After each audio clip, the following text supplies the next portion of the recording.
Aurelien Mondon, lecturer in French politics at the University of Bath.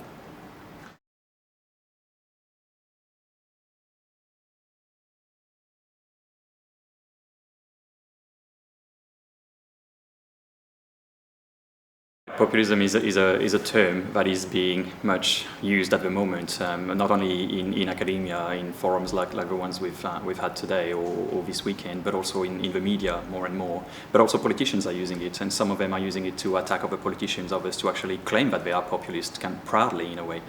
So I think what is central when we look at populism really is to clearly understand what we're talking about, clearly say what we're talking about, especially in academia. I think there's been a big mistake in a lot of academic work, which was to just assume that populism was a clear concept, a clear idea. And I think what needs to be done, we don't necessarily all have to agree on what populism means, but we have to be very clear on what we personally mean for the framework of our research, for the framework of our work. So I think the most important thing at the moment here is this definitional character of populism that needs to be worked out, so that then we can evaluate the impact of populism, whether populism is positive, negative, both or neither really. And I think that's the core of the issue, and that's what I assume populism is for.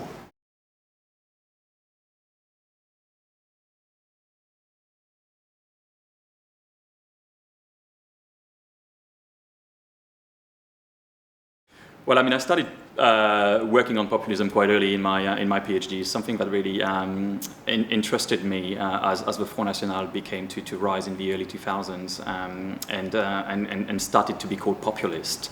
And I came across a few kind of formative texts: Annie Kollevald, Chantal Mouffe, of course, Ernesto Laclau, and that kind of really impacted on me in many ways, and that got me thinking, that got my PhD going. And then I moved more towards issues of racism, issues of the mainstreaming of ideas, the way ideas which 20 years ago were not acceptable can now be said by people in the mainstream, be they elite or be they just the people on the street.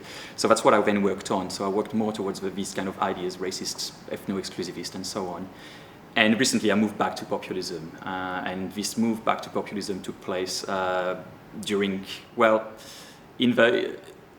as we came towards the European elections, really, because it struck me that we talked a lot about the populist right in Europe, which is problematic in many ways. I mean, there is a populist left. I mean, you have a strong populist left in Greece, for example, but also in France and in other countries. But mostly the media, the elite discourse in academia, the media, and politicians is about the extreme right, the far right, or whatever we want to call it, really.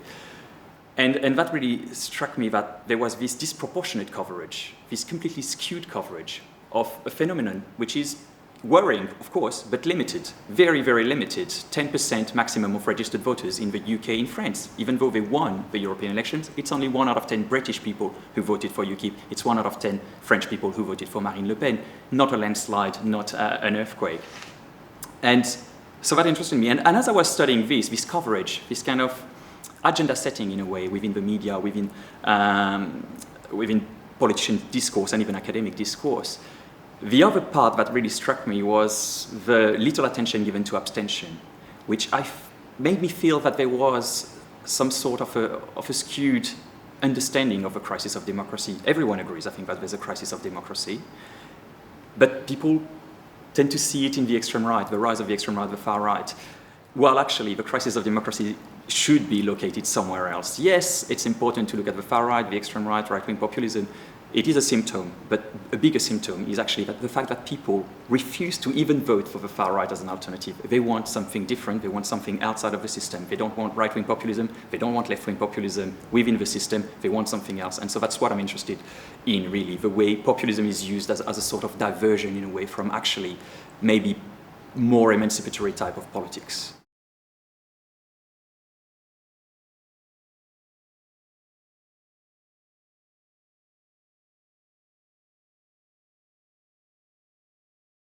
I am obviously interested in the definition, what is populist, what is not.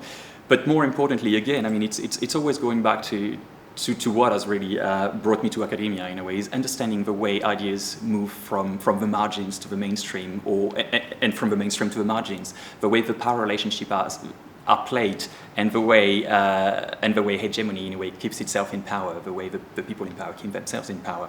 And so populism here can be used in various ways. I mean, it can be used to legitimize movements, but to delegitimize other things. For example, the delegitimization of the concept of the people through calling them populist and linking them to Golden Dawn, a neo-fascist movement, neo-Nazi. So again, it brings us back to old theories of the crowd and of the people being irrational. If you trust the people, they're going to vote for terrible things and going to lead us to totalitarianism.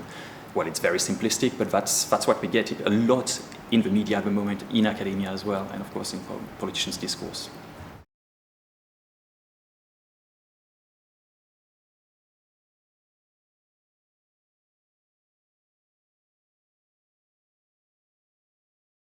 I mean, as we saw during this workshop, there is a lot of disagreement, but there's a lot of things to agree upon as well. And I think we all came with different perspectives, and I think it was quite nice to have people coming from linguistics, coming from politics, political science, even quantitative research, and so on, and to have this kind of mix and bring it together and see what can come up. And I mean, across the 3 days, I've actually had discussions with lots of people with whom naturally I wouldn't go towards if you want, but actually, we found some common ground and ways to work, and eliminating kind of aspects in our work kind of allowed us to kind of see it differently. So I think it would be a certainly worthwhile project, a very important one, and a really important one, and I'm particularly looking forward to the observatory, which I think it will be crucial in really sharpening this understanding of the populist phenomenon in all its shape and forms, and I'm really looking forward to it being interactive as well, and for all of us to be able to kind of participate, disagree, debate, and have politics really happening in front of us, which would be good, I think, and necessary, as I said.